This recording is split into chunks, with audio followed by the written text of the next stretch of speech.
नमस्कार, स्वागत है आपका डीबी लाइव ब्रेकिंग में। मैं हूं समीर आत्मज मिश्र और मेरे साथ हैं अमलेंदु उपाध्याय। आप सभी को नव वर्ष की हार्दिक शुभकामनाएं। नव वर्ष में ये सभी ये कामना करते हैं, उम्मीद रहती है कि बेहतर बीतेगा ये साल, पिछले साल से भी अच्छा बीतेगा, इसकी उम्मीद लगाई जाती है। और कई चुनौतियां भी होती हैं, कई तरह की लोग यहाँ पर रिजोल्यूशन भी लेते हैं, संकल्प लेते हैं कि उनको आगे क्या करना है। वहीं दूसरी ओर राजनीतिक दलों के लिए भी ये चुनौतियों का समय है, संकल्प लेने का समय है। लेकिन चुनौतियों की बात करें तो भारतीय जनता पार्टी को पहले ही दिन बड़ी चुनौतियों का सामना करना पड़ा है और बड़े झटके भी लगे हैं। उत्तराखंड में कई जगहों पर यहां कानून व्यवस्था के मामले पर सरकार, जो बीजेपी की सरकारें हैं, गिरी हुई है। खासकर उत्तराखंड में इस समय कई मोर्चों पर राज्य सरकार पर सवाल उठ रहे हैं और घिरी हुई राज्य सरकार वहां इस तरीके से है कि अब पार्टी के नेता पार्टी छोड़ रहे हैं और वहां अंकिता भंडारी को लेकर जो नए खुलासे हुए हैं उसको लेकर पार्टी के नेताओं के भीतर भी अपनी सरकार से, अपनी पार्टी से नाराजगी दिखाई पड़ रही है। तो इस पर भी बात करेंगे। लेकिन मध्य प्रदेश में सवाल पूछने पर किस तरीके का बर्ताव कर रहे हैं मंत्री, वो भी एक बड़ा मुद्दा बना हुआ है। और इधर चुनाव आयोग को लेकर चुनाव आयोग के बर्ताव पर भी सवाल उठ रहे हैं। पिछला पूरा साल चुनाव आयोग की जिस तरह की जो कार्यशैली रही उसको लेकर राजनीतिक दलों में जबरदस्त नाराजगी रही और साल के आखिरी दिन भी उसमें किस तरह से तृणमूल कांग्रेस के नेताओं के साथ मुख्य चुनाव आयुक्त ने बर्ताव किया, उस पर भी लगातार बात हो रही है। तो ये बहुत सारी चुनौतियां जो हैं, जो इस साल भी लोगों के सामने हैं, वो पार्टियों के सामने भी हैं, देश के सामने भी हैं और इस व्यवस्था के सामने भी हैं। इन चुनौतियों से कैसे निपटना है, ये बड़ा सवाल है। लेकिन क्या सरकार, चाहे वहाँ किसी भी पार्टी की सरकार हो, ये किस तरह का रवैया है कि वहाँ सरकार जो है वो अपराधियों के खिलाफ कार्रवाई नहीं कर रही है अगर उनकी पार्टी के हैं। उत्तराखंड में कुछ यही हो रहा है, उत्तर प्रदेश में भी ये लगातार ये चीज़ें हो रही हैं। लेकिन उत्तराखंड में अंकिता भंडारी का मामला किस तरीके से फिर से सामने आया, बीजेपी के ही नेता अपनी ही पार्टी के नेताओं पर आरोप लगा रहे हैं, लेकिन उसी पार्टी की सरकार उन्हीं नेताओं पर कार्रवाई नहीं कर रही है, सफाई दे रही है। पर अब नाराज बीजेपी कार्यकर्ता पार्टी छोड़ रहे हैं। तो ये बड़ा झटका है अमलेंदु जी। लेकिन बीजेपी की जो सरकारें हैं, चाहे मध्य प्रदेश हो, उत्तर प्रदेश हो या उत्तराखंड हो, जिस तरह सरकार का रवैया है अपने लोगों को बचाने का, उसको अब सीधे दिखाई पड़ रहा है कि पार्टी के भीतर भी इसको लेकर नाराजगी है। सतह पर सीधे इस्तीफा दे रहे हैं, पार्टी के पूर्व मंत्री हैं वहां पर वो इस्तीफा दे रहे हैं। पार्टी के कई और नेता जो हैं वो नाराज हैं, अपनी नेताओं को चिट्ठी लिख रहे हैं कि यहाँ इस तरह कार्रवाई करनी चाहिए, इस मामलों में बचाना नहीं चाहिए। यानी ये पार्टी के भीतर का जो असंतोष है वो कहीं भारी न पड़ जाए, ये साफ दिखाई पड़ रहा है। हाँ, बिल्कुल ये दिखाई पड़ रहा है कि कहीं भारी ना पड़ जाए असंतोष। और ये एक तरीके से समीर जी इस्तीफे हो रहे हैं, अब लोग पार्टी के ही लोग अगर उठा रहे हैं। और अंकिता भंडारी मामले में तो जो वीडियो वायरल हुआ समीर जी, वो तो बीजेपी के पूर्व विधायक हैं, वही जो है बीजेपी के सांसद और राष्ट्रीय महासचिव उनका नाम लेते हुए सुने जा रहे हैं वायरल वीडियो में। तो इसका मतलब अब अंदर से भी ये चीज़ें उठने लगी हैं। और वो तो जो विधायक महोदय हैं, पूर्व विधायक, वो तो साफ तौर पे कह रहे हैं कि पार्टी बचा लेती है, बाद में पद से हटा देती है। हाँ। इस तरह की बात कहते हुए सुने जा रहे हैं। इसका मतलब ये है कि भारतीय जनता पार्टी के अंदर से ये बातें साफ आने लगी हैं कि भारतीय जनता पार्टी यौन अपराधियों के साथ खुलकर खड़ी रहती है जी, और उन्हें बचाती है। तो ये पार्टी के अंदर से चीज़ें आने लगी हैं।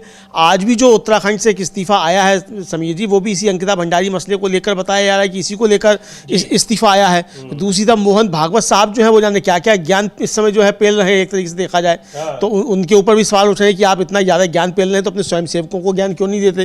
भाई जिनके नाम इस तरीके के कुकर्मों में आ रहे हैं उनके लिए कोई ज्ञान आप नहीं दे रहे हैं। इस पर भी हम लोग चर्चा करेंगे, क्या क्या ज्ञान जो है वो पेल रहे हैं इस समय से, ये देखा जा सकता है समीर जी। लेकिन जो भगत सिंह कोठारी हैं, बीजेपी के नेता उत्तराखंड के, उन्होंने माफ कीजिएगा भगत राम कोठारी, उन्होंने पार्टी से इस्तीफा दे दिया है। वजह यही बताई जा रही है, जिस तरह से पार्टी बचाने की कोशिश कर रही है अंकिता भंडारी मामले में अपराधियों को या दोषियों को।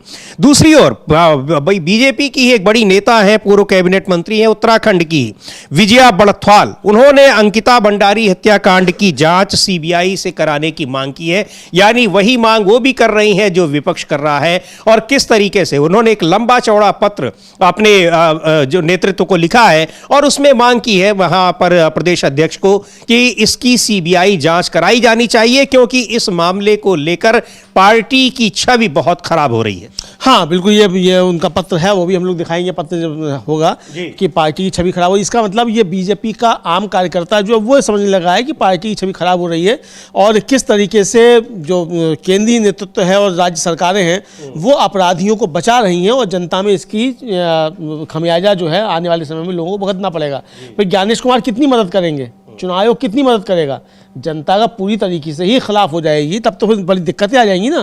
तो लोगों को जो कार्यकर्ता है जो जमीन पे काम करते हैं उनको समझ में आ रहा है कि जमीन पे इस स्थितियां खराब हो रही हैं, लेकिन मोदी शाह को ये अभी तक समझ में नहीं आ रहा। ये हम लोग के बगल में विजया बड़थवाल जो पूर्व कैबिनेट मंत्री है उत्तराखंड की बीजेपी के नेता, उनका ये पत्र है जो उन्होंने अपने प्रदेश अध्यक्ष को लिखा। जी, तो वो लिखा है उन्होंने, तो ये सामने आया है, तो इसको आप देख सकते हैं। कह रहे हैं कि मांग कर रही है कि इसकी सीबीआई जांच कराई जानी चाहिए। और उधर भगत राम कोठारी हैं, पूर्व मंत्री रहे हैं, उत्तराखंड बीजेपी के बड़े नेता हैं, उन्होंने पार्टी छोड़ दी है। तो ये उत्तराखंड में इस मामले को लेकर जबरदस्त नाराजगी पार्टी के भीतर चल रही है, वो साफ दिखाई पड़ रहा है। और नेतृत्व पर, सरकार पर, बीजेपी के नेताओं को, कार्यकर्ताओं को जो इतने गंभीर अपराधों में लिप्त है उनको बचाने का आरोप लग रहा है।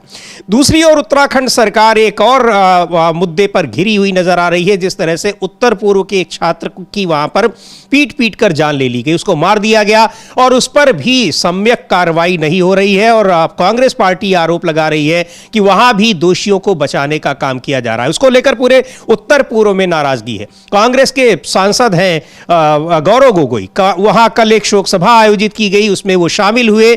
लेकिन इस मुद्दे पर सरकार की ओर से यह आरोप लग रहा है, जो विपक्ष लगा रहा है, कि वहां सरकार कार्रवाई नहीं कर रही है, दोषियों को बचाने की कोशिश की जा रही है।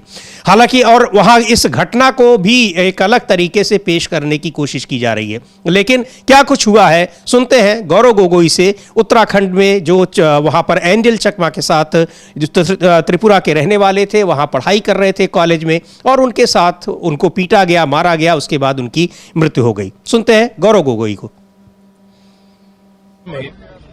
आज दिल्ली के कई छात्र संगठन जो विशेष रूप से उत्तर पूर्वांचल से आते हैं, एक शांतिपूर्वक आज एक प्रदर्शन वो करना चाहते हैं और आज उनके साथ हम खड़े हैं।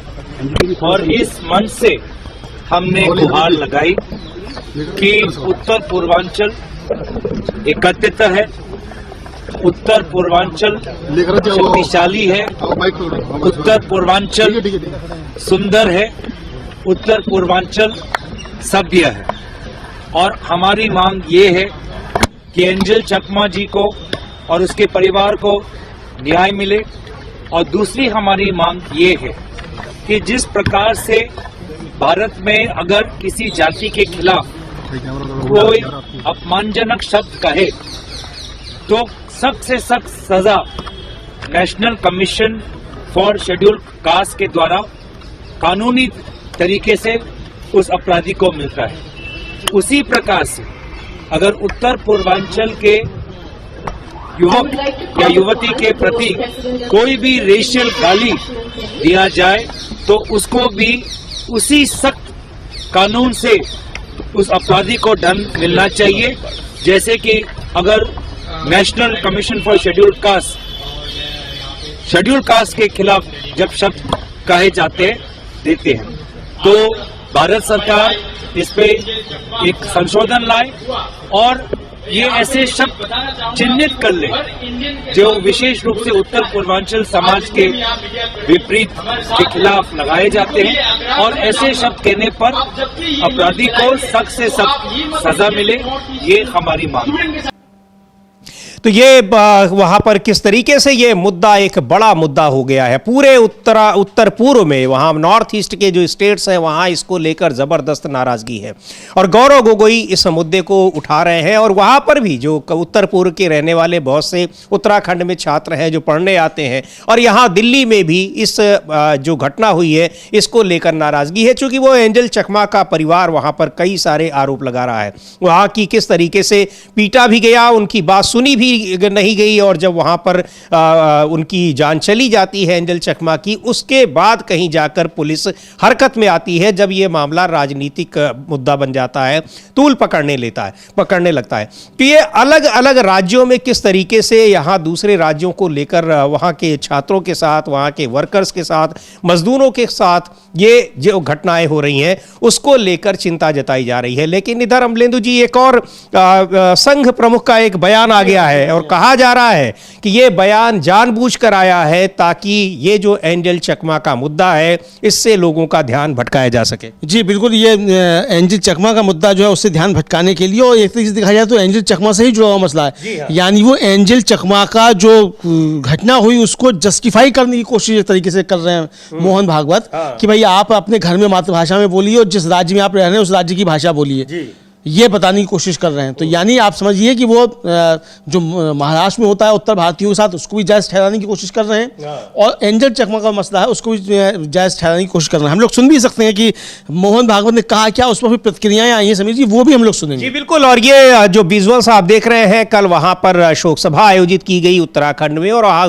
गौरव गोगोई भी शामिल हुए। उत्तर पूर्व के तमाम छात्रों ने वहां पर एक शोक सभा की, लेकिन इस मुद्दे पर बहुत जबरदस्त नाराजगी है उत्तर पूर्व के राज्यों में कि कैसे वहां उनसे क्षेत्रीयता के आधार पर भेदभाव किया गया और दूसरी जगहों पर भी किया जाता है। लगातार ये शिकायतें आती हैं, लेकिन ये तो दुर्व्यवहार जो है बहुत हद दर्जे का है कि वहां पर पीट दिया गया और मार दिया गया। लेकिन क्या कुछ कह रहे हैं मोहन भागवत, आरएसएस प्रमुख, जिसको लेकर उनकी फिर से एक बार आलोचना हो रही है। पहले उनका बयान सुन लेते हैं, क्यों कह रहे हैं कि दूसरे राज्यों में जाने पर वहां की भाषा आनी चाहिए। अब सवाल ये उठता है कि क्या जो उत्तर भारत के लोग दक्षिण भारत जा रहे हैं वो क्या तमिल, तेलुगु, कन्नड़ जानते हैं, सीखते हैं? तो ये उनको सीख दे रहे हैं या फिर ये उत्तर पूर्व के राज्यों को सीख दे रहे हैं? किसको सीख दे रहे हैं, सुन लेते हैं पहले, उसके बाद उनकी उस पर जो प्रतिक्रियाएं आई हैं उनको भी हम सुनेंगे। भारत के लोग हैं,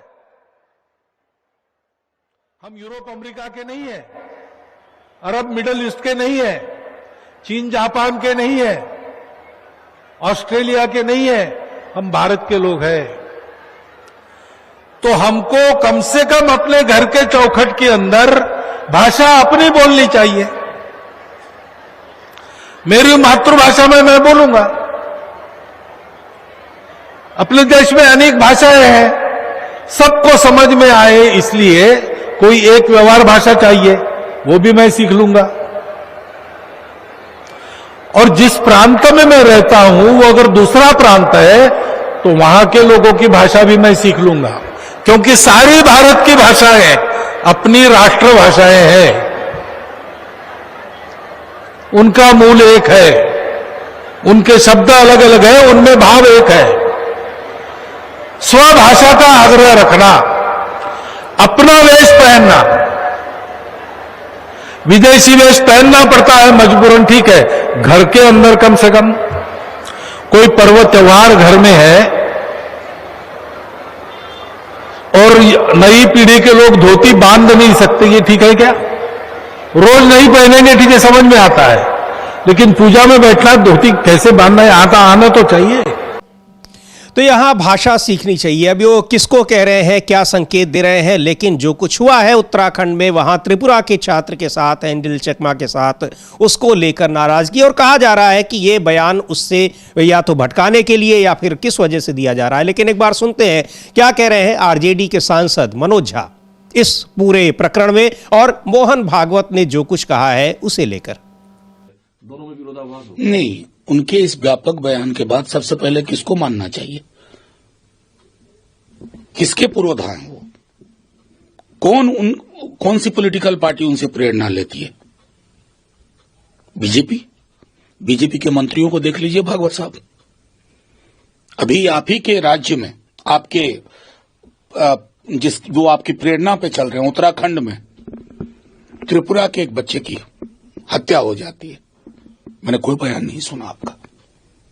भाषा और नस्लवाद का जो नंगा स्वरूप हम देख रहे हैं इन दिनों, इतना जहर बोया गया है, तब आप लगातार चुप रहे। अब जहर हर नथुने में, हर फेफड़े को व्यक्त कर चुका है।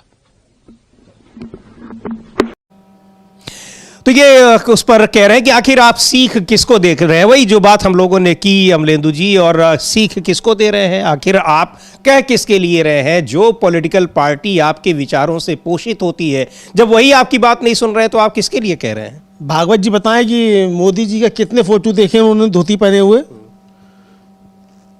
मोदी जी क्यों नहीं पहनते धोती, अटल जी तो पहना करते थे धोती, अडवाणी जी भी पहना करते थे, तो भाई मोदी जी क्यों नहीं पहनते। चलिए मोदी जी तो कभी कभी पूजा पे बैठ भी जाते हैं धोती पहन के, भले ही तहमत बांध लेते हो। अमित शाह जी क्यों नहीं पहनते, नितिन नवीन साहब क्यों नहीं पहनते, जेपी नड्डा साहब क्यों नहीं पहनते। अरे पहले इन स्वयं सेवकों को तो धोती बांधना सिखाओ। अब जो आधिकारिक ड्रेस इनके अपने संगठन का है अमलेंदु जी, आखिर उसमें आपने क्यों नहीं धोती कुर्ता रखा। 90 साल आपने जो है पहना घुटन्ना, है ना, अंग्रेजों से लेकर वहाँ से हिटलर से लेकर 90 साल तक पहना। काली टोपी आप लगाते हैं, काले जूते पहनते हैं, काली बेल्ट पहनते हैं, सफ़ेद शर्ट पहनते हैं, सब हिटलर से लेकर आए। आपका इसमें क्या भारतीय है। अब ज्ञान पेल रहे हैं आप यहाँ सुबह ही सुबह, मतलब कल, हालांकि कल पेला है उन्होंने ज्ञान ये कि जो है धोती पहननी चाहिए और भाषा सीखनी चाहिए। और सही कह रहे हैं मनोज झा कि त्रिपुरा पर एक शब्द आपके मुख से नहीं निकला जी, तो क्यों इस पर नहीं निकलता है। यानी समीर जी आप देखिए कि आप असम में समझौता किसके साथ करेंगे, बोडो के साथ भी करेंगे समझौता, और समझौता आप वहाँ एजीपी के साथ भी करेंगे, कश्मीर में पीडीपी के साथ भी कश्मीर में बीजेपी के साथ करेंगे, और सज्जाद लोन के साथ भी करेंगे। चलिए पीडीपी से तब भी समझ में आता है, चलो ठीक है, पीडीपी कम से कम भारत के संविधान को तो मानती है जी। आप सज्जाद लोन के साथ करेंगे, उससे समझौता करेंगे, और फिर यहाँ आप पूरे देश में बताएंगे आतंकवाद पे आप जो है आपकी जो जीरो टॉलरेंस की नीति है, अलगाववाद से आपकी लड़ाई है। जी बिल्कुल, लेकिन सही कहा मनोज झा ने कि यहाँ मुद्दा जो है कि आप एंजल चकमा को लेकर पूरे उत्तर पूर्व में नाराजगी, उस पर आप एक शब्द नहीं बोल रहे, और आप परिधान और न जाने क्या क्या बात कर रहे हैं। इसके लिए आप और कभी बात करिए, और अगर आप बात कर रहे हैं तो आप पहले जाकर सीख दीजिए, नहीं मानते हैं तो वो भी आप स्वीकार करिए कि हमारा जो संगठन है वही हमारी बात नहीं मान रहा है, भारतीय परिधान पहनने को तैयार नहीं है। खैर, इसको लेकर कांग्रेस के नेता हैं राशिद अल्वी, उन्होंने भी टिप्पणी की है और क्या कुछ कहा है, ये किस वजह से मोहन भागवत ने ये बयान दिया है, उस पर उन्होंने बात की है। सुनते हैं राशिद अल्वी को। देखिए, मोहन भागवत और प्रधानमंत्री दोनों अपनी अपनी छवि बनाने पे लगे। दोनों को इस बात की परवाह ही नहीं है कि वो जो कुछ बोलते हैं वो जमीन पे उतरता भी है कि नहीं उतरता है। अगर मोहन भागवत जी ये चाहते हैं तो वो बीजेपी के लोगों से क्यों नहीं कहते कि वो जबरदस्ती साउथ के लोगों पे क्यों थोपना चाहते हैं हिंदी, जिसकी वजह से बड़ा हंगामा खड़ा हो जाता है, वहां के लोग हिंदी से नफरत करने लगते हैं। मोहन भागवत जी के बयान से कोई फर्क नहीं पड़ेगा, उन्हें अपने कैडर को, बीजेपी के नेताओं को समझाना पड़ेगा। मोहन भागवत जी समझते हैं वो बोल देते हैं और उसका कोई नतीजा निकल जाएगा, ऐसा हरगिज नहीं होने वाला है। दूसरा आपको पता है कि बीजेपी तो यहाँ किस वजह से अपनी इमेज को ठीक करने के लिए, लेकिन ये भी है कि आप किस क्या मुद्दों से भटकाना चाहते हैं, और जो ज़रूरी वास्तविक मुद्दा है उस पर आप बात नहीं करना चाहते हैं। जो गंभीर और ज़रूरी मुद्दे होते हैं उनसे हटकर आप बयान दे रहे हैं। तो ये एक बार फिर वही काम हुआ है जिसमें आप, मुद्दा ये है कि उत्तर पूर्व के छात्रों के साथ क्या कुछ हुआ उत्तराखंड में, और आप कह रहे हैं कि यहाँ परिधान पहनना चाहिए, भारतीय परिधान, और जहाँ आप दूसरे राज्य में जाएँ तो वहाँ की भाषा बोलें। अब भाषा को लेकर ही आप कितना पालन करता है आपका अपना संगठन, और आपके संगठन से जो पोषित राजनीतिक पार्टी है वो कितना इसका पालन करती है, अगर भाषा की बात भी करें तो। हाँ बिल्कुल, ये भाषा की अगर बात की जाए तो भाषा आप कितना पालन करते हैं, और आप ही कितना भाषा का पालन करते हैं जी। मतलब जिस भाषा की आप बात कर रहे हैं, आप तो नारा लगाते हैं हिंदी हिंदू हिंदुस्तान का। बिल्कुल, तो हिंदी हिंदू हिंदुस्तान कैसे हो जाएगा। हिंदी हिंदी हिंदुस्तान तो तमिलनाडु का क्या होगा, बंगाल का क्या होगा। बंगाल में जाके लगाओ नारा हिंदी हिंदू हिंदुस्तान, समझ लेंगे, बहुत बड़े हिंदू हो, बहुत बड़ा नारा लगाते हो हिंदी हिंदू हिंदुस्तान। वहाँ जाकर तो बांग्ला संस्कृति की बात करने लग जाते हो। तो ये जो ज्ञान दे रहे हैं भागवत जी, असल में समीर जी है क्या कि ये दुनिया भर को ज्ञान देते हैं और खुद जो है वो उसका पालन नहीं करते हैं। जी, और यही बात कह रहे हैं शुभंकर सरकार को सुनते हैं। कांग्रेस पार्टी के नेता हैं, पश्चिम बंगाल में कांग्रेस इसके प्रदेश अध्यक्ष हैं, वो क्या कह रहे हैं। मोहन भागवत ने जो कुछ कहा है, लेकिन बड़ा सवाल यही है अमलेंदु जी की बात इस समय किस पर होनी चाहिए और बात किस पर की जा रही है। यानी कैसे जो गंभीर और जरूरी मुद्दे हैं जिस पर बीजेपी की सरकारें एक घिरी हुई है, उससे लोगों का ध्यान भटकाने की कोशिश। हाँ बिल्कुल, असली मुद्दों से ध्यान भटकाने की कोशिश, ताकि जो जनता के असली मुद्दे हैं उन पर बातचीत ना होने पाए। कुलदीप सिंह सेंगर पर बात ना हो, अंकिता भंडारी के मसले पर बातचीत ना हो, एंजल चकमा पे बात ना हो, महंगाई बढ़ रही है इस पर बात ना हो, आज ही 111 रुपया बढ़ा दिया गया सिलेंडर पर, उस पर बात ना हो, महंगाई पर बात ना हो, बेरोजगारी पर बात ना हो, तो इसके लिए मोहन भागवत चले आते हैं। मतलब मोदी जी कम है क्या भाई हिंदू मुसलमान करने के लिए, जो आप भी चले आते हैं ज्ञान देने के लिए? मोदी जी पे ही छोड़ दो इतना काम। बिल्कुल, तो सुनते हैं क्या कह रहे हैं शुभंकर सरकार, कांग्रेस पार्टी के नेता, इस जो कुछ भी कहा है आरएसएस चीफ मोहन भागवत ने उस पर। आगामी विधानसभा चुनाव के लिए जो सब्जेक्ट मुद्दा होता है अपना तय कर लिया कि घुसपैठिया, वही उनका इस बार का मुद्दा होगा कि कैसे बंगाल। कोई राजनैतिक सोच का माध्यम से, भावना का माध्यम से नहीं। अमित शाह जी, आप होम मिनिस्टर है। बंगाल का नौजवान जब दूसरी प्रदेश में बंगाल में बात कर रहा है, वो जब खून हो रहा है, उसका बारे में एक भी शब्द आप नहीं बोल रहे हो। क्यों? आप बांग्ला भाषा का विरोधी है क्या? आप बंगाल का विरोधी है क्या? ये आपको मैं पूछना चाहता हूं। अमित शाह जी, आप सुन रहे हो तो जरूर उत्तर देना। तृणमूल का जो काम बंगाल में हो रहा है, इसका कारण नौजवान भाग के दूसरी प्रदेश में, दूसरी देशों में जाना पड़ता है। और हमारा देश के अंदर में दूसरी प्रदेश में बंगाल से जब काम नहीं मिल रहा है, तृणमूल जब काम क्रिएट नहीं कर पा रहा है, जब दूसरी प्रदेश में जा रहा है, उधर बीजेपी रूलिंग स्टेट में ज्यादा से ज्यादा बंगाल का हिंदू मुस्लिम जो भी हो, उन्होंने बांग्ला भाषा में बात कर रहा है। इसका कारण उसको उधर हत्या किया जा रहा है, मर्डर हो रहा है। क्यों? अपने देश का होम मिनिस्टर, आप क्या बोलने चाहते हो? आप काली मां का पास जाएंगे पूजा देने के लिए, क्या मांगेंगे? जे बंगाल में एक एक दिन एक एक नौजवान बीजेपी रूलिंग स्टेट में जो हत्या हो रहा है, वो हत्याकारी उसको ना पकड़ जाए।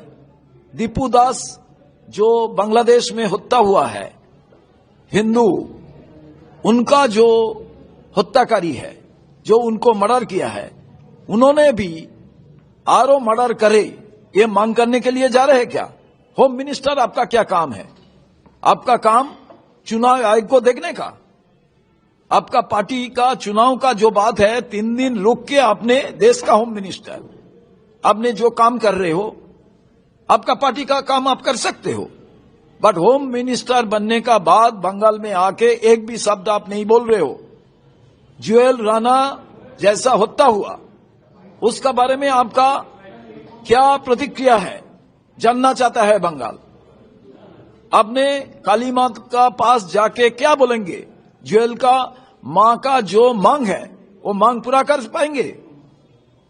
आपने क्या चाहते हो? आने वाला दिन में बंगाल में कोई बांग्ला भाषा ना बोले, बंगाली बंगाल में नहीं रहे, वही मांगने के लिए काली माता का पास जा रहे हो?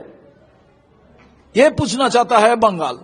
और मैं प्रदेश सभापति का हैसियत से मैं पूछना चाहता हूं, अपने देश में सबसे निकम्मा होम मिनिस्टर है, क्यों बंगाल में आके आपने ज्ञान दे रहे हो, बंगाल का डेवलपमेंट का बात कर रहे हो, और बंगाल का नौजवान जब दूसरी प्रदेश में जाके वो काम करने का कोशिश कर रहा है, बांग्ला भाषा बोल रहा है, उसका मर्डर हो रहा है, हत्या हो रहा है जो बीजेपी शासित राज्य में। आइए तो ये प्रदेश अध्यक्ष हैं कांग्रेस पार्टी के पश्चिम बंगाल में शुभंकर सरकार, और क्या कुछ कह रहे हैं, लेकिन बड़ी बात कह रहे हैं अमलेंदु जी कि ये फेल गृह मंत्री हैं। और यही बात अभिषेक बनर्जी ने भी कही।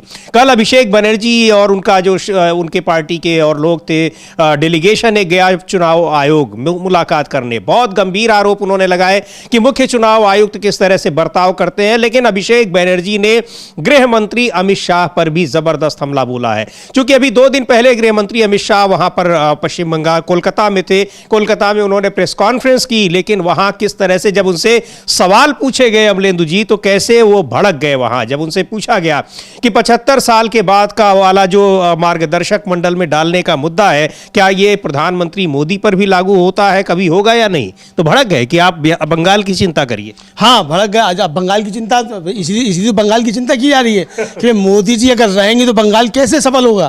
तो यही तो पूछा जा रहा था, बंगाल को लेकर तो पूछा था पत्रकार ने कि भाई मोदी जी अगर रहेंगे तो बंगाल तो सुधर ही नहीं सकता, बंगाल का लाभ भला हो ही नहीं सकता। तो क्या बुरा लग गया अमित शाह जी को? चलिए, अमित शाह जी को बुरा लग गया, मोदी जी के लिए पूछ लिया। लेकिन समीर जी, वो तो एक जो मोदी जी के परम मित्र हैं, उनका एक चैनल है और उस चैनल के एक संवाददाता ने बीजेपी के एक मंत्री से मध्य प्रदेश में सवाल पूछ लिया। तो उसे घंटा हो जाने क्या क्या कहने लगा, उसने झाड़ दिया, उसने अशोभनीय शब्दों का उस पत्रकार ने झाड़ दिया कि तमीज से बात कीजिए, आपको बात करने की तमीज नहीं है, और उसके कैमरे पे हाथ मारा जाने लगा। तो ये तो इनके संस्कार हैं। और कितने गंभीर मुद्दे पे सवाल पूछ रहा है कि इंदौर जैसे शहर में, जिसको सबसे साफ शहर कहा जाता है, वहां सीवर का पानी पीने से 10 करीब लोगों की जान चली गई। और उसमें वो कह रहा है कि क्या हो गया, कोई सवाल है मतलब 10 लोगों की जान चली जाए सीवर का गंदा पानी पीने से, और मंत्री जो है सीनियर मंत्री वो कह रहा है कि ये कोई सवाल है, घंटा बात करते हो फालतू। मतलब जो सवाल बीजेपी के नेता बताएं पत्रकारों को, वही पूछा जाना चाहिए। तो अब तो होने भी यही लगा है। पवन खिलाफ तो साफ तौर पर आरोप लगाते हैं कि सवाल भी जो है वो हिरेन जोशी जो वो लिखकर भेज देते हैं कि हिरेन की ये सवाल पूछो। तो अब वहां तक सवाल नहीं पहुंचा होगा विजय वर्गीय से क्या पूछना है, बेचारे ने अपने आप पूछ लिया पत्रकारिता का धम निभाते हुए। हालांकि बहुत से लोग जो थे उस चैनल से नौकरियां छोड़कर चले गए कि साहब मोदी जी के मित्र ने खरीद लिया है। लेकिन जो लोग टिके हुए जो पत्रकारिता कर रहे हैं, उन्होंने वहां भी कर ली पत्रकारिता, मोदी जी के मित्र हैं, तो क्या हुआ है, छोड़ के भागने से क्या मतलब है। बहरहाल, लेकिन ये जो सभ्यता की बात और जो सब आ रही तमीज की बात, भाषा की बात, अब मोहन भागवत जी ज्ञान दें कैलाश ने उनके मंत्री जी को, जिन मंत्री जी से सवाल पूछा गया वो घंटा बात कर रहे थे, तो जवाब में क्या, जवाब में यही बोला जाता है। तो ये संस्कार क्या सिखाएं अपने शाखाओं में अपने मंत्रियों को। तो मोहन भागवत जी तो एक दिखाया तो पूरा आरएसएस नाकारा साबित हो रहा है कि भारतीय जनता पार्टी के मंत्री तमाम उल्टी सीधी बातें कर रहे हैं, हरकतें कर रहे हैं, और आप उनको संस्कार ही नहीं दे पा रहे हैं, जबकि आप तो सांस्कृतिक संगठन है। तो कैसे सांस्कृतिक संगठन है कि अपने नेताओं को आप जो संस्कार नहीं दे पा रहे, ये सवाल है। जी बिल्कुल। और जिस तरह से यहाँ जो सब गृह मंत्री अमित शाह पर शुभंकर सरकार कह रहे हैं कि वो एक फेल गृह मंत्री है, इसलिए वो कह रहे हैं क्योंकि गृह मंत्री पश्चिम बंगाल में जाकर कह रहे हैं कि घुसपैठिए चले आ रहे हैं पश्चिम बंगाल में, भारत के तमाम राज्यों में, यानी जिन राज्यों में चुनाव होते हैं वहां वो कहते हैं कि घुसपैठिए आ रहे हैं। सवाल पूछा जा रहा है कि आखिर घुसपैठिए कैसे आ रहे हैं। बॉर्डर की सुरक्षा करना तो गृह मंत्रालय की जिम्मेदारी है, केंद्र सरकार की जिम्मेदारी है। अगर आ रहे हैं तो उसके लिए जिम्मेदार कौन है। और ऐसा भी नहीं कि आप अभी अभी सरकार में आए हैं, आप पिछले 12 साल से केंद्र की सरकार में हैं, तो ये कैसे संभव हो रहा है। आप अपने नकारेपन को ही वहां बता रहे हैं, और इसीलिए शुभंकर सरकार ने कहा कि ये फेल गृह मंत्री हैं, यानी असफल गृह मंत्री हैं। अभिषेक बनर्जी को सुनते हैं वो क्या कह रहे हैं गृह मंत्री के लिए। You will wait what directions I receive from the PMO or the Home Minister's office, because this Chief Election Commissioner was the cooperative secretary before he took over. Wasn't he the cooperative secretary? Who was the cooperative minister? What was the name of the cooperative minister, and what is the name of the cooperative minister right now? It is Mr. Amit Shah. Do you think it's a coincidence that all of a sudden the cooperative secretary is being sent as the Chief Election Commissioner? He was sent on a mission to destroy this office, destroy this institution. He was sent on a mission to destroy our country. And this building, which the fathers of the constitutions have created, the constitution that the forefathers of the country has created, the constitution that Baba Saheb Ambedkar has made, he was sent on a mission to destroy the constitution and this institution. तो ये यहाँ ज्ञानेश कुमार जो मुख्य निर्वाचन आयुक्त हैं उनको लेकर कि ये गृह मंत्री अमित शाह के साथ काम किए हुए हैं और उनको भेजा इसीलिए गया है कि इस संवैधानिक संस्था को नष्ट किया जा सके और इसको एक तरीके से कैसे अपमानित किया जा सके, और वही काम कर रहे हैं ज्ञानेश कुमार। ज्ञानेश कुमार से इससे जब ये बात कह रहे थे अभिषेक बनर्जी, उससे थोड़ी देर पहले उनका डेलीगेशन गया था मिलने के लिए, और मुलाकात के बाद उन्होंने क्या कुछ कहा, किस तरीके का जो ज्ञानेश कुमार का रवैया रहा मुख्य चुनाव आयुक्त का, वो बहुत हैरानजनक है, वो हैरान करने वाला है। बहुत ही गंभीर तरीके से गंभीर मुद्दा है जिस तरह से उन्होंने बात की, लेकिन ये सीधे सीधे आरोप लगा रहे हैं कि मुख्य चुनाव आयुक्त ज्ञानेश कुमार को लाया ही इसीलिए गया है, और अमित शाह के वो बाकायदा अगर उनकी भाषा में कहें तो उनके एक तरीके से कारिंदे हैं। हाँ, उनके कारिंदे हैं और अभी भी उन्हीं की नौकरी कर रहे हैं, ये उनका आरोप है, सीधा सीधा आरोप है। और जो दो आरोप बहुत गंभीर लगाए हैं अभिषेक बनर्जी ने, एक तो कहा कि ज्ञानेश कुमार को देश को बर्बाद करने के लिए भेजा गया, दूसरा उन्होंने जो लगाया कि यह कोई नियुक्ति नहीं है, यह घुसपैठ है एक संवैधानिक संस्था को झुकाने, लोकतंत्र को कमजोर करने और गणतंत्र की नींव पर ही कब्जा करने की कोशिश। ये बहुत गंभीर दो आरोप जो है ज्ञानेश कुमार के ऊपर और अमित शाह के ऊपर अभिषेक बनर्जी ने लगाए हैं। अभिषेक बनर्जी के इस सवाल पर चुनाव आयोग ने अभी तक मिसलीडिंग की ठप्पा नहीं लगाया है। चुनाव आयोग को मिसलीडिंग का ठप्पा लगाना चाहिए, अगर ये बात गलत है चुनौती देनी चाहिए अभिषेक बनर्जी को, ज्ञानेश कुमार जी को कहना चाहिए, हलफनामा देना चाहिए ज्ञानेश कुमार जी को, या फिर राष्ट्र से माफी मांगनी चाहिए अभिषेक बनर्जी के आरोपों पर। या तो ज्ञानेश कुमार हलफनामा दें, कहें कि भाई जो गलत कह रहे हैं अभिषेक बनर्जी, वरना देश से माफी मांगे कि अभिषेक बनर्जी ने जो आरोप लगाए वो आरोप सही है और मैं देश से माफी मांगता हूं।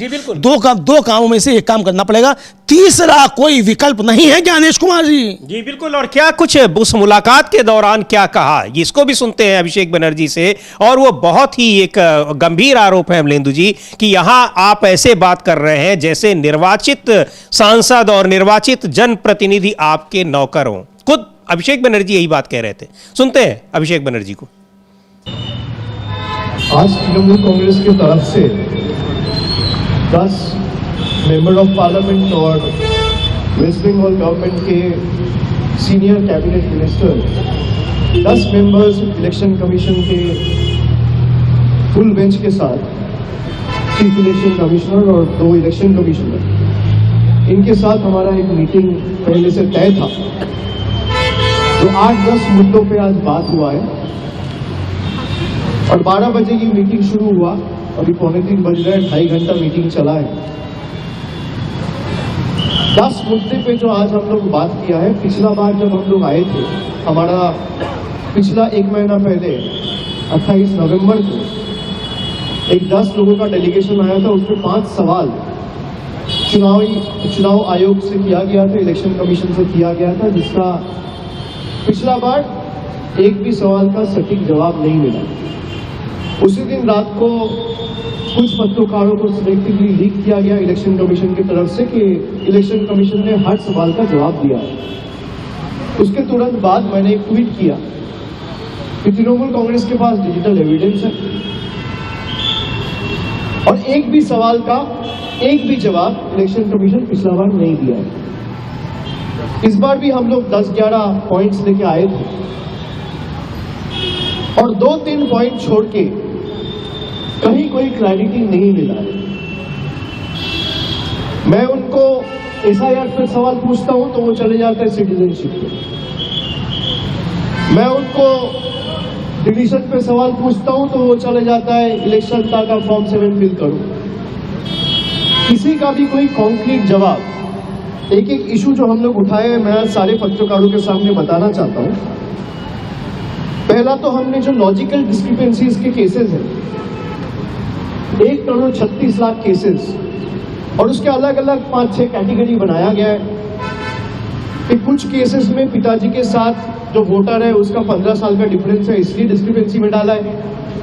कहीं नाम में कोई स्पेलिंग एरर है इसलिए डाला है, कहीं सरनेम में कोई स्पेलिंग मिस्टेक है इसलिए डाला है, कहीं ग्रैंड पेरेंट्स के साथ कोई एज डिफरेंस है तो डाला है, कहीं एड्रेस में कोई डिफरेंस है तो डाला है, लेकिन वो लिस्ट अभी तक पब्लिश नहीं हुआ है।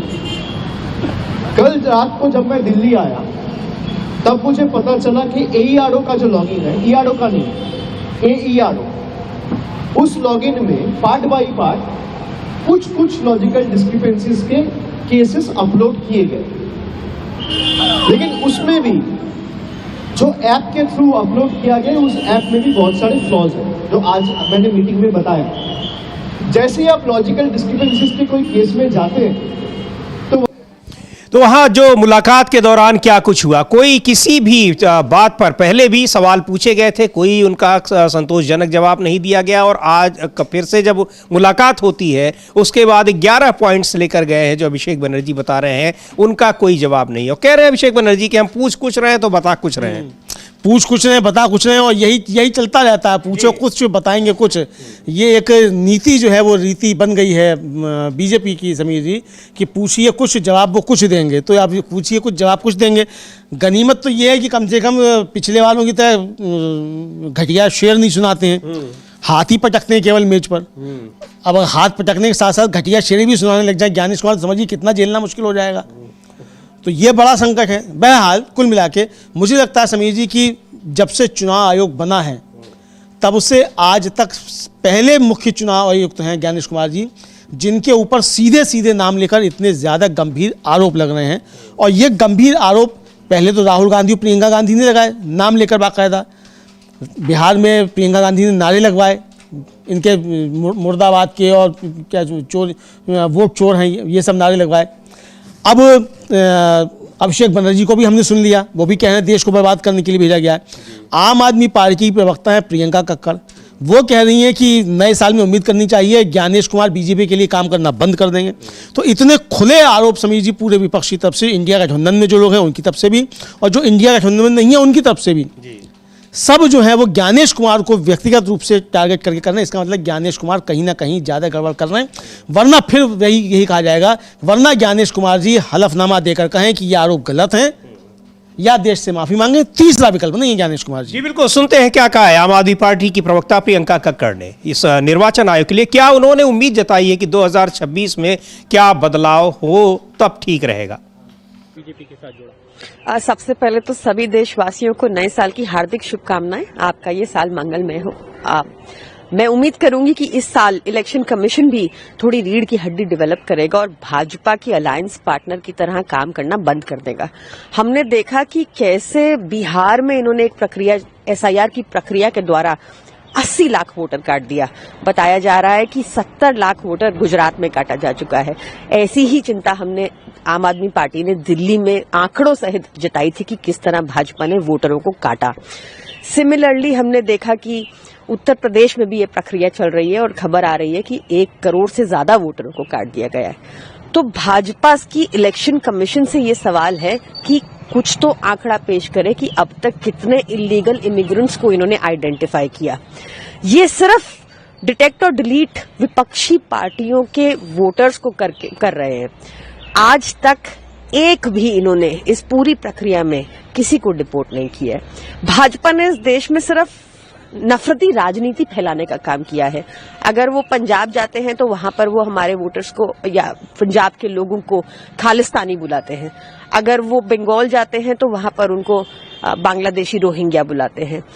हर जगह इन्होंने विवाद पैदा करने का काम किया है। नॉर्थ ईस्ट के लोगों को चीनी बुलाते हैं, ऐसे अलग अलग नामों से बुलाते हैं, और उसका भी परिणाम हमने देश में अभी उत्तराखंड में देखा। भाजपा नफरती राजनीति फैलाती है और हर कोई इनसे त्रस्त आ चुका है। भाजपा के पास वोट चोरी के अलावा कोई रास्ता नहीं बचा है चुनाव जीतने का।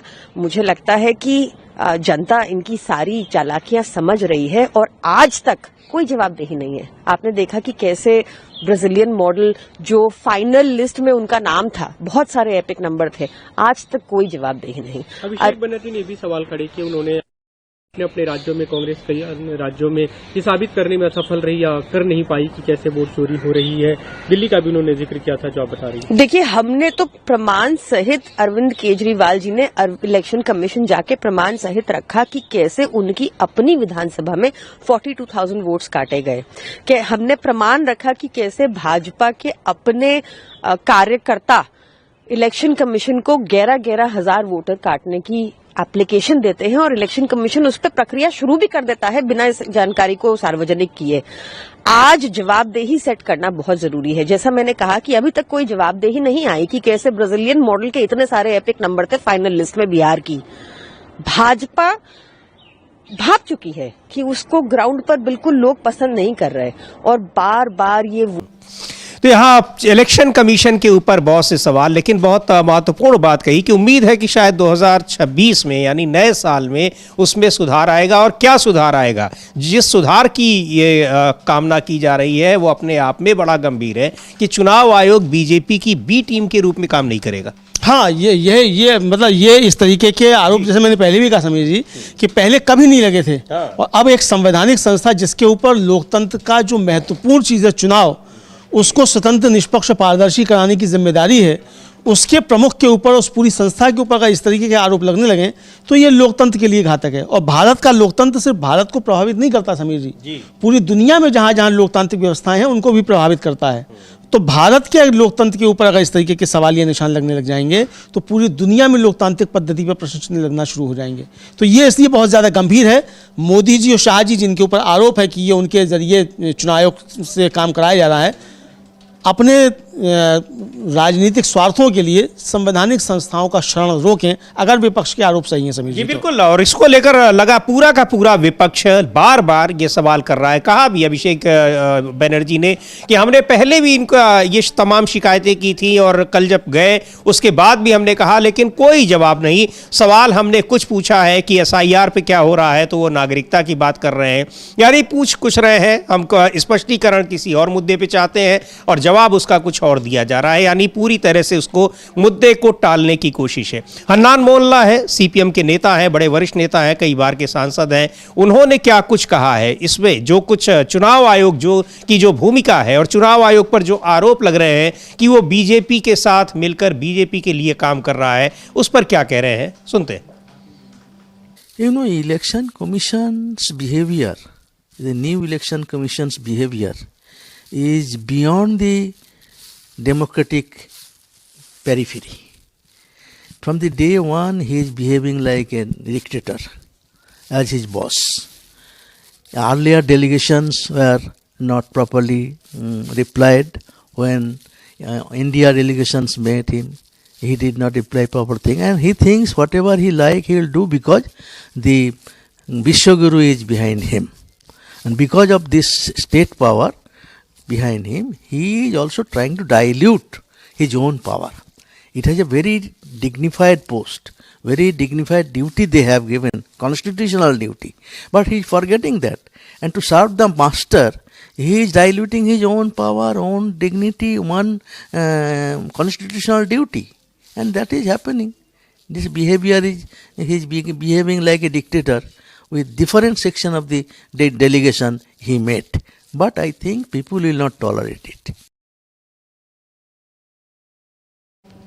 तो चुनाव आयोग एक संवैधानिक संस्था है, उसको संविधान में जो जिम्मेदारियां दी गई हैं वो निभाने के बजाय बीजेपी के लिए काम कर रहा है, ये आरोप लगा रहे हैं हन्नान मोल्ला।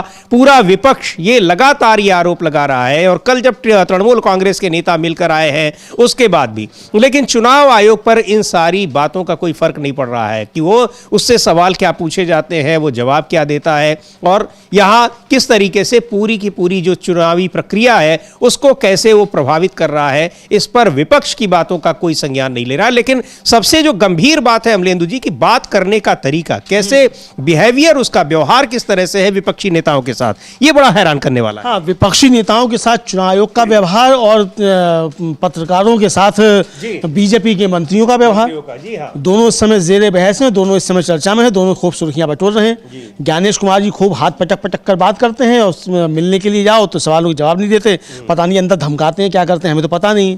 बाहर आके नेता भी तो अभिषेक बनर्जी ने कि उंगली दिखाकर बात कर रहे हैं, उंगली दिखाकर बात कर रहे हैं, यानी कि हमेशा आप रहेंगे चुनाव आयुक्त और अमित शाह जी हमेशा रहेंगे गृह मंत्री, मोदी जी रहेंगे हमेशा प्रधानमंत्री।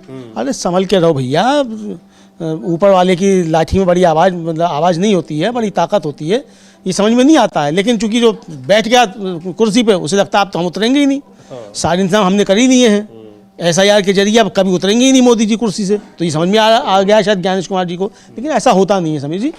अच्छे देशों में, और यहाँ भी सत्ता जो हिली है और पल भर की देर नहीं लगती है हिलने में। जी बिल्कुल। और जो आप बात कर रहे हैं कि पत्रकारों के साथ कैसा बिहेवियर, कि पत्रकारों को समझा रहे हैं बीजेपी के नेता और मंत्री की वो क्या पूछेंगे सवाल, और वो जो सवाल पूछ रहे हैं उसको फोकट का सवाल। तो ये घटना हुई है इंदौर में, और इंदौर में एक गंदा पानी पीने से, ये जबकि इंदौर को देश का सबसे साफ शहर कहा जाता है, वहाँ गंदा पानी पीने से लोगों की जान जा रही है। सैकड़ों लोग वहाँ बीमार हो गए और पिछले करीब एक हफ्ते से ये सिलसिला चल रहा है। कई लोग अस्पताल में भर्ती हैं और उसी इलाके के विधायक हैं वहाँ के शहरी विकास मंत्री कैलाश विजयवर्गीय। उनसे जब सवाल पूछा गया पत्रकार पर भड़क गए, लेकिन वहाँ ये मुद्दा बड़ा गर्म हो गया है और इसको लेकर अब बहुत सारे सवाल उठ रहे हैं कि सरकारें कर क्या रही हैं। सरकार पर बड़े गंभीर आरोप लगाए हैं कांग्रेस पार्टी के प्रदेश अध्यक्ष जीतू पटवारी ने। सुनते हैं क्या कह रहे हैं वो।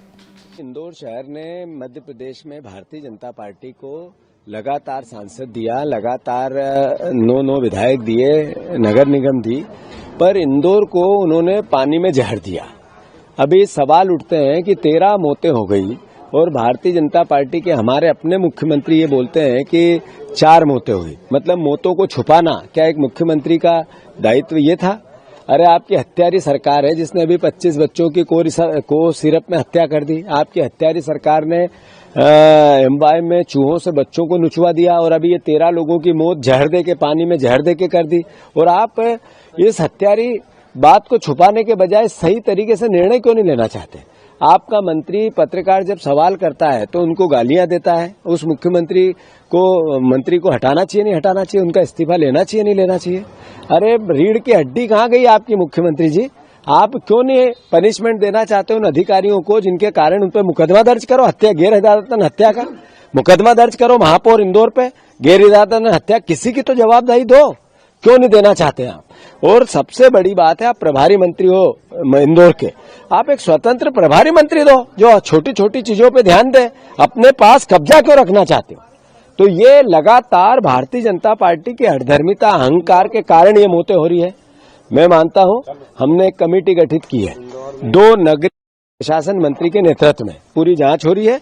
जो दोषी होंगे उसके खिलाफ एक्शन लेंगे, पार्टी अपना दायित्व निभाएगी।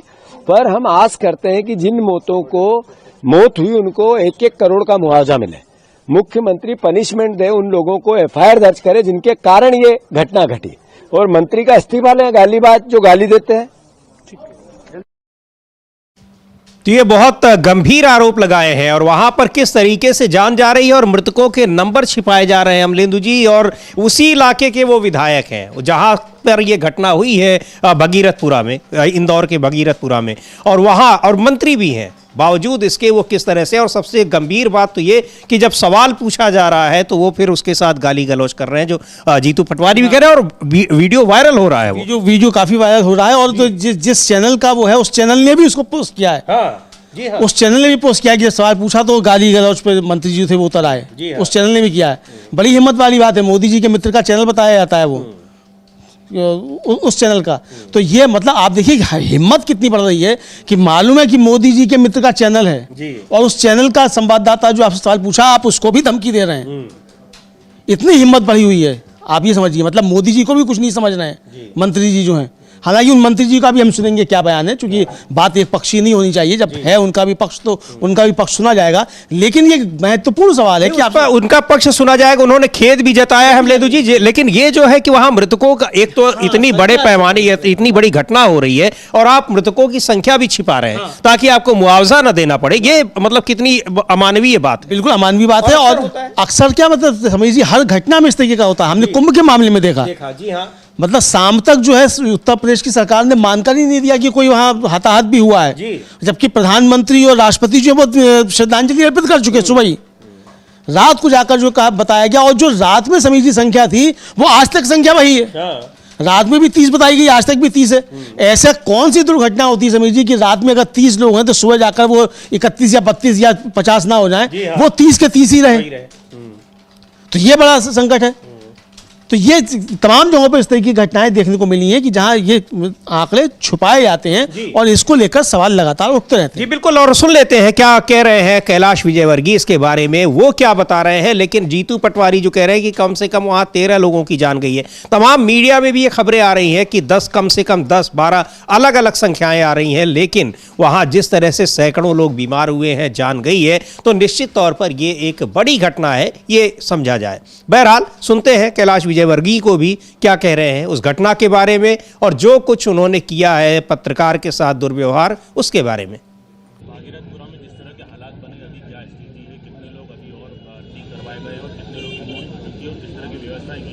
देखिए, डेथ कितनी हुई अभी मैं नहीं बोल सकता, क्योंकि ऑफिशियल आंकड़े डॉक्टरों से पूछने के बाद ही बताऊंगा। बाकी जिनकी भी मृत्यु हुई है उनके परिवार को हम 2-2 लाख रुपए देंगे। जितने भी पेशेंट आए हैं सबको हम निःशुल्क इलाज करा रहे हैं। यहाँ पर बैठकर एम्बुलेंस हमने 5 लगा रखी है। जो भी ऐसा गंभीर पेशेंट आ रहा है उसको तत्काल हम भेज रहे हैं। कल से पेशेंट्स आने की संख्या कम हुई है। अभी तक कल से रात भर में अभी तक 60 पेशेंट आए हैं, जिसमें से आधे से ज़्यादा को प्राथमिक इलाज करवा कर उनको वापस कर दिया है। जो ऐसे हैं गंभीर जिनको सलाइन लगाना उनको हॉस्पिटल में भेज दिया है। अरविंद हॉस्पिटल में हमने 100 बेड खाली करा दिए। MY में 100 बेड का एक पूरा वार्ड बना दिया। वहाँ 22 डॉक्टरों की टीम है, इधर 24 डॉक्टरों की टीम है जो उनका इलाज कर रही है। कुछ बच्चे थे उनको चाचा नेहरू में भेज दिया है, तो चाचा नेहरू में भी डेडिकेटेड डॉक्टरों की टीम जो उन बच्चों का इलाज कर रही है। यहाँ चूँकि ये आर्थिक रूप से कमज़ोर लोगों की बस्ती है, इसलिए किसी का भी इलाज में एक नया पैसा खर्च नहीं हो, इसके लिए हमने इंश्योर किया है। और मैं यहाँ पर बैठा हूँ, जब तक भागीरथपुरे में एक भी ऐसा समय नहीं आएगा कि एक भी पेशेंट नहीं आएगा जब तक हम यहीं बैठकर वो पूरी व्यवस्था को मैनेज करेंगे। सर बता रहे 8 से ज़्यादा लोग। देखिए, मैं इस पर कोई बहस नहीं करना चाहता, क्योंकि कुछ नेचुरल डेथ हुई है बुजुर्गों की, तो हम देख लेते हैं। अगर इस कारण से हुई होगी तो उनको भी मदद करेंगे, है ना। पानी की सप्लाई सर अब किस तरह से बाहर की जाएगी? और अभी तो टैंकर हमने लगा दिए हैं और सबसे आग्रह किया है कि आप बॉइल्ड पानी पिएं। जो जहाँ से पानी मिल रहा था गंदा, वो आइडेंटिफाई जगह हो गई है, उसको रिपेयर कर रहे हैं। रिपेयर करने के बाद जो पानी देखा है वो थोड़ा सा ठीक है कल की अपेक्षा, और इसलिए हमें लगता है कि 2 दिन के अंदर सारी व्यवस्था नॉर्मल हो जाएगी। पर जब तक हम लोगों से आग्रह करेंगे कि आप बॉयल नल का पानी पीना हो तो बॉयल पिए, अदरवाइज टैंकर का पानी ले। टैंकर में हम नर्मदा का पानी ला के दे रहे हैं। 50 टैंकर लगा रखे हैं पूरी बस्ती के अंदर, और उसमें हमने घर घर में क्लोरीन बंटवा दी है, तो बॉयल करें और क्लोरीन डाल के पानी पिए।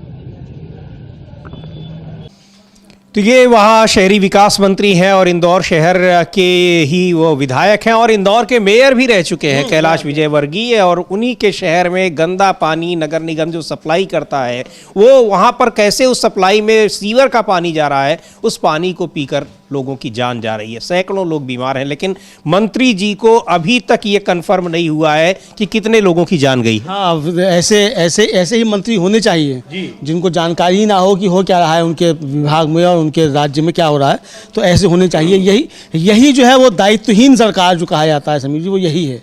मोदी जी जनता से जिस दायित्व की अपेक्षा कर रहे हैं, अपने मंत्रियों को भी समझाने, खुद भी समझने की दायित्व क्या होता है मंत्री होने का, प्रधानमंत्री होने का, मुख्यमंत्री होने का, तो इनको क्यों नहीं समझाया जाता है ये दायित्व क्या है।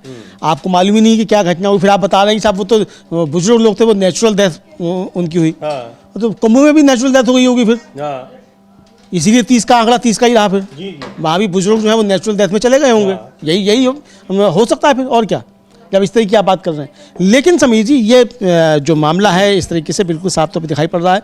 इधर भागवत जी जो भाषा की बात कर रहे थे, अब शिवसेना जो है, जो अब शिंदे जी के पास है, वो शिवसेना जो है समीर जी, वो उत्तर भारतीयों पर जुल्म के लिए मानी जाती रही है।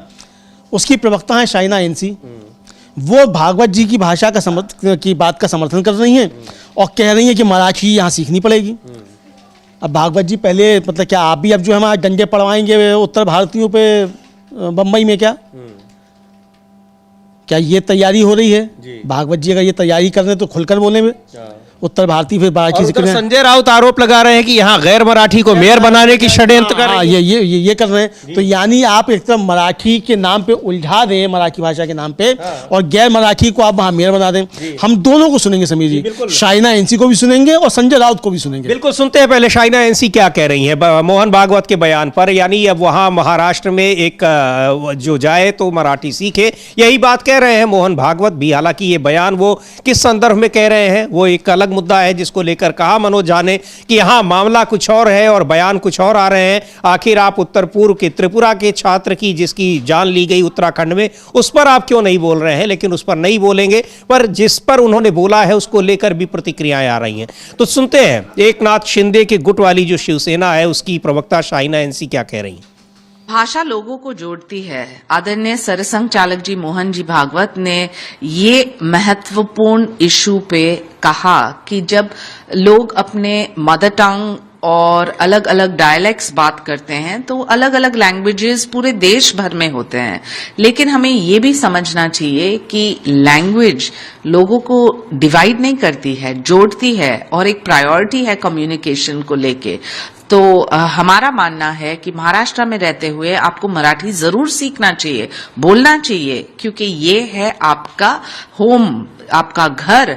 आपको कितना कुछ दिया है महाराष्ट्र ने।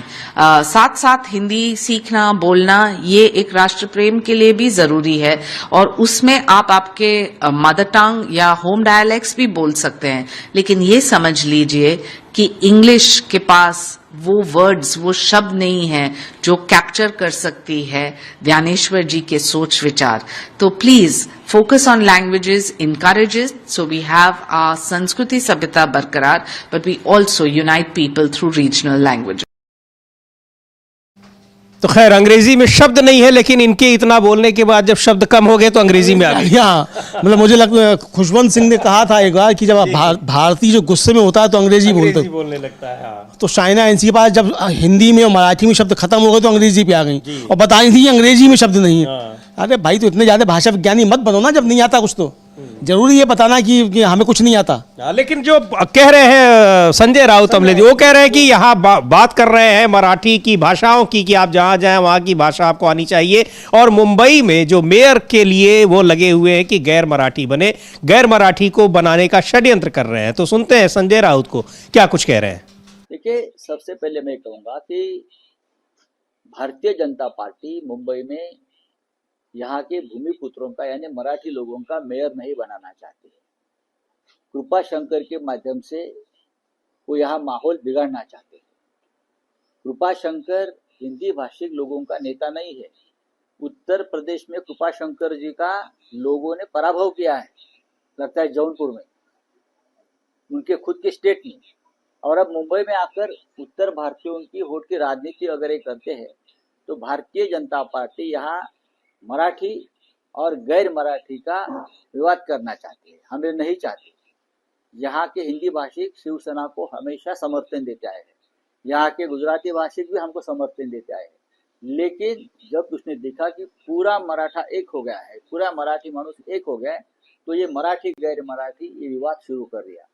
लेकिन मैं कृपा शंकर जी को और उनके जो आका बैठे हैं दिल्ली में और उनको कहना चाहता हूँ मुंबई का, तो यहाँ मराठी गैर मराठी को यहाँ पर मेयर बनाने की कोशिश हो रही है। तो ये आरोप प्रत्यारोप और किस तरीके से भाषा को लेकर, लेकिन जो गंभीर मुद्दे हैं, विपक्ष का आरोप है कि आरएसएस और बीजेपी दोनों ही उन गंभीर मुद्दों से लोगों का ध्यान हटाने की कोशिश कर रहे हैं जिनमें बीजेपी की सरकारें घिरी हैं। खासतौर पर उत्तराखंड में इस समय जिस तरह से, चाहे वो अंगिता भंडारी का मामला हो जिस पर बीजेपी के नेता अब इस्तीफे दे रहे हैं लगातार, और दूसरी ओर वहाँ जो त्रिपुरा के छात्र एंजल चकमा को जो मारा गया है उसको लेकर जबरदस्त सरकार का विरोध हो रहा है। लेकिन इस बीच नए साल पर एक कांग्रेस पार्टी ने एक ट्वीट किया है कि सरकार ने एक बड़ा तोहफा भी दिया है। तो क्या कुछ है अमलेंदु जी वो तोहफा? हम लोग देखते हैं स्क्रीन पर भी कांग्रेस का वो ट्वीट, और आप बता भी दीजिए। हाँ, ये है समीर जी की जो कॉमर्शियल सिलेंडर है उस पर 111 रुपए बढ़ा दिए गए हैं। इसको लेकर कांग्रेस ने ये ट्वीट किया है और रुपए ओनली 1111 प्राइस हाइक करके नए साल पर एक छोटा सा गिफ्ट। अच्छे दिन आ गए हैं। 111 रुपया जो है 111 ये बढ़ा दिया गया है। तो मोदी जी की जय हो। थोड़ा और बढ़ाएं। देखिए ट्वीट में लिखा है कि नए साल पर एक छोटा सा गिफ्ट, यानी अभी बड़े गिफ्ट आने बाकी बड़े गिफ्ट आने बाकी हैं। ये 1111 भी बढ़ सकता है। मोदी है तो मुमकिन है। 111 1111 भी हो सकता है, कुछ भी हो सकता है। मोदी है तो मुमकिन है। जी बिल्कुल। तो अब ये एक छोटा सा गिफ्ट है, आगे क्या होगा, लेकिन उम्मीद यही की जाती है कि साल बेहतर होगा, 2026 पहले से ज्यादा अच्छा होगा और तमाम जो उम्मीदें लोगों ने लगा रखी हैं वो सारी उम्मीदें फलीभूत होंगी। खैर, हमारी भी शुभकामनाएं एक बार फिर नए वर्ष की आप सभी दर्शकों को। बने रहिए डीबी लाइव के साथ। इस कार्यक्रम को अब यहीं समाप्त करते हैं। मुझे और अमलेंदु उपाध्याय को दीजिए अनुमति। नमस्कार।